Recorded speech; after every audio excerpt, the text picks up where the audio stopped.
There's a quote I once heard that I thought was genius. Poker is a lot like sex. Everybody thinks they're great at it, but most people, they don't really know what they're doing. It's because of that truth that people generally blame their losing on bad luck. Well, while bad luck can certainly play a role, there are other reasons why you're losing. Here's a list of my top 5. Number 5 is bad luck.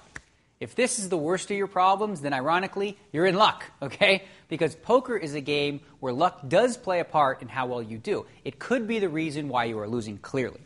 Losing a few sessions in a row can easily be chalked up to bad luck. But if you're habitually losing after months and months of play, chances are that bad luck is no longer the key factor. In fact, I would suggest that you chart your results by hour and see how you do after 500 to 1,000 hours before throwing in the towel.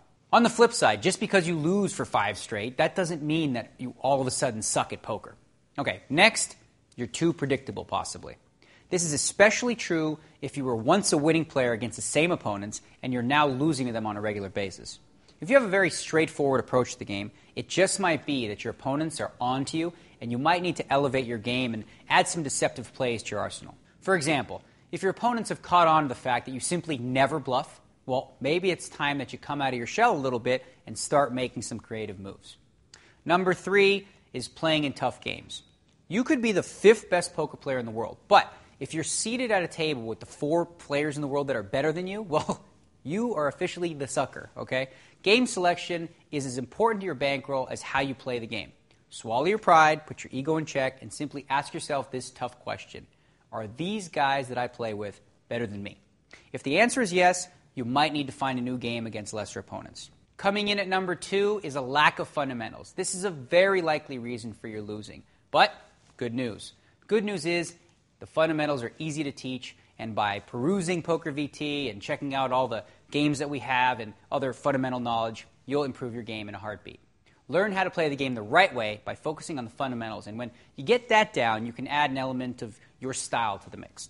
And the number 1 reason why you're losing at poker is tilt. Okay? The most significant factor of your overall results is how you handle yourself when you get unlucky. Many players blow a gasket, lose their cool, and their bankroll is soon to follow.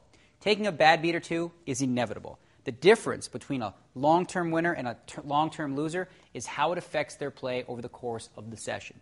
Don't chase your money. You don't want to lose your patience and start playing hands you know you shouldn't be playing. If you don't think you can handle the stress related to bad beats, then you do yourself a favor by quitting before things turn ugly. Remember, there is always tomorrow. Poker, it's not going anywhere.